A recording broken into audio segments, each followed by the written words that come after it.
Hello everyone. आज हम इस वीडियो में बात करेंगे जो एनआईओएस डीएलएड है। एनआईओएस डीएलएड और प्रशिक्षित बेरोजगार जो बीएड प्रशिक्षित बेरोजगार हैं और डाइट डीएलएड के बेरोजगार हैं। तो यहाँ पर आप सभी को पता होगा कि एनसीटीई ने अपनी गाइडलाइंस जारी कर दी है और वो ये लेटर है।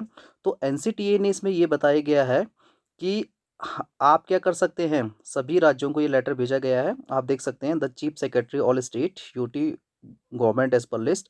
इसमें यह बताया गया है कि जो अनट्रेंड टीचर हैं, ठीक है, जिन्होंने एनआईओएस से क्या कर रखा है, डीएलएड कर रखा है, आप फ्रेश भर्ती में इसे क्या कर सकते हैं, सम्मिलित कर सकते हैं। ठीक है, मतलब आप इसको फ्रेश भर्ती में सम्मिलित कर सकते हैं एज पर यूअर रूल। मतलब ये हुआ कि आप इसे क्या कर सकते हैं, आप, क्योंकि होता क्या है कि लगभग सभी स्टेट में क्या होते हैं, अलग अलग टाइप के क्या होते हैं, रूल रेगुलेशन होते हैं। तो अब ये किसके ऊपर डिपेंड करता है, ये डिपेंड करता है किसके ऊपर, राज्य के ऊपर, कि क्या वो एनआईओएस जो डीएलएड प्रशिक्षित है उनको क्या भर्ती में लेता है या नहीं लेता है। ठीक है, यहाँ पर देखिए, अगर बात करें इस एनआईओएस डीएलएड को जब से मान्यता मिली है तब से क्या है, प्रशिक्षित बेरोजगार हैं जो, ठीक है, राज्य के जो प्रशिक्षित बेरोजगार हैं। यहाँ पर हम बात करें उत्तराखंड की, तो प्रशिक्षित कर रहे हैं विरोध। पहले इस न्यूज़ को पढ़ लेते हैं, फिर वाकई में जो मामला है उसमें पूरा डिस्कस करेंगे हम इस वीडियो में। तो प्रशिक्षित कर रहे हैं विरोध, ठीक है। तो क्या विरोध कर रहे हैं, देखिए कि राज्य के डाइट से डीएलएड करने वाले और बीटीटी प्रशिक्षित बेरोजगार एनआईओएस डीएलएड वालों को भर्ती में शामिल करने का विरोध कर रहे हैं। उनका कहना है कि एनआईओएस का कोर्स हमारे कोर्स के बराबर ही नहीं कर सकता है। ठीक है, देखो इसमें दो, हम ये कह सकते हैं कि उत्तराखंड सरकार को प्राथमिक शिक्षक भर्ती को संपन्न करवाना एक टेढ़ी खीर हो गई है, क्योंकि इसमें बहुत ही ज़्यादा यहाँ पे क्या है, रिट लग चुकी है। भर्ती को जो बैकलॉग के पद थे वो लगभग 2 साल बीतने पर भी पूर्ण नहीं हुए हैं। साथ ही साथ यहाँ पर नई नई अड़चनें आ रही हैं। अब एनआईओएस डीएलएड को शामिल किया जा रहा है। शामिल करने के साथ साथ अभी तक जो क्या है, सिर्फ ये बताया गया है कि वे, आप, एनसीटीई ने ये अप्रूवल दी है कि हमने जो क्या है एनआईओएस के थ्रू जो क्या किया था, क्या करवाया था, जो डीएलएड करवाया था वो मान्य है।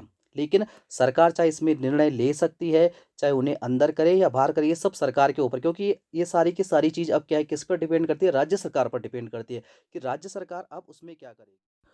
चलिए ये पूरा मामला क्या है इसमें देखते हैं। यहाँ पर जो डाइट डीएलएड है और बीएड प्रशिक्षक है, ये दोनों के दोनों हैं जो एनआईओएस से डीएलएड कर चुके प्रशिक्षकों का विरोध कर रहे हैं। इसके पीछे क्या क्या रीज़न है, सबसे पहले बात करें तो डाइट डीएलएड की। तो डाइट प्रशिक्षकों का कहना है कि हमारा जो डीएलएड है, आपके डीएलएड, आपका डीएलएड हमारे डीएलएड के समकक्ष नहीं हो सकता। वाकई में क्यों क्यों नहीं हो सकता। इनका कहना है कि भाई हमने क्या किया है, 2 साल रेगुलर डीएलएड किया है, जबकि आपका क्या है, सिर्फ 18 मंथ का डीएलएड है। ठीक है, सिर्फ कितने महीने का, 18 मंथ का डीएलएड है। दूसरी बात है कि जो डीएलएड प्रशिक्षक उन्होंने क्या है कि हमने कंपटीशन फाइट करके क्या निकाल रखी है, डीएलएड की सीट निकाल रखी है। दूसरी बात है कि यहाँ ये जो कोर्स है उत्तराखंड में, जो ये कोर्स संचालित होता है, ये सेल्फ फाइनेंस्ड है। ठीक है, सेल्फ फाइनेंस्ड कोर्स है। और सेल्फ फाइनेंस कोर्स होने के साथ साथ उन्होंने क्या किया है, हम ये कह सकते हैं कि उन्होंने 2 साल रेगुलर क्लासेस की हैं।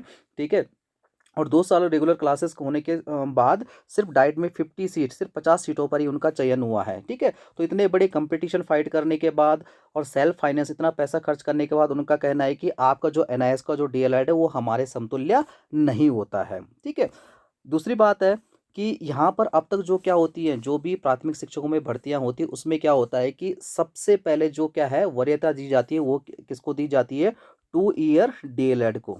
ठीक है, 2 ईयर डीएलएड को दी जाती है। अब इसमें क्या होना है, इसका इनका कहना है कि भाई अगर आपका डीएलएड एनआईओएस डीएलएड भी क्या हो जाएगा, हमारे डीएलएड के समतुल्य हो जाएगा, तो इसमें क्या होगा, क्योंकि एन कोई भी डीएलएड कोई भी हो, ठीक है, डीएलएड कोई भी हो, वो एनआईओएस का हो या फिर डाइट का हो या फिर किसी भी अदर स्टेट का हो, सबकी मेरिट क्या होती है, एक साथ बनती है। और हो ना हो इस मेरिट में जो क्या है, कौन से वाले, एनआईओएस डीएलएड वाले ऊपर भी आ सकते हैं। तो ये भी इनको डर सता रहा है, किसको, डाइट डीएलएड वालों को। दूसरी बात करें अगर हम, तो वो हैं बीएड प्रशिक्षित बेरोजगार।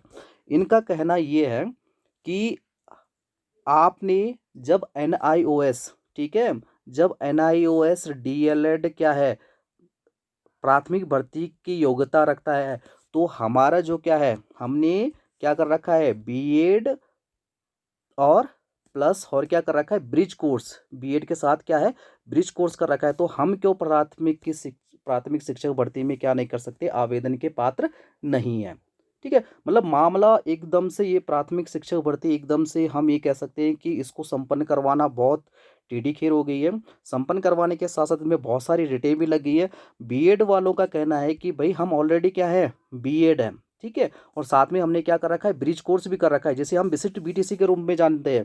तो बीएड प्लस जो विशिष्ट बीटीसी वो भी तो क्या हुई है, एक तरफ से डीएलएड हुआ ना। तो ये सब चीज़ें यहाँ पे आ रही हैं और सारे का सारा मामला मतलब इस तरह से लग रहा है कि क्या है, फँसता जा रहा है। तो देखो सबकी अपनी-अपनी माँगें जायज़ हैं, एनआईओएस डीएलएड की भी अपनी एक माँग है, ठीक है? जो राज्य के डाइट वाले उनकी भी अपनी एक माँग है, ठीक है? साथ में जो बीएड प्रशिक्षक है उनकी भी अपनी एक माँग है। तो इसमें अब देखना है कि सरकार क्या फ़ैसला लेती है।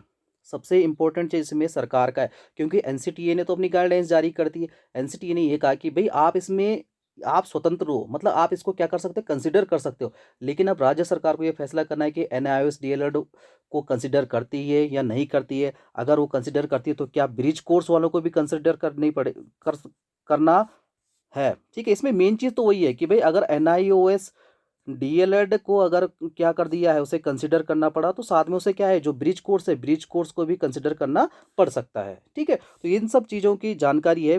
तो ऐसे ही वीडियो को देखने के लिए आप मेरे चैनल पे बने रहिए। अगर आपको वीडियो अच्छी लगी हो तो लाइक कीजिए और चैनल को सब्सक्राइब करना ना भूलिए।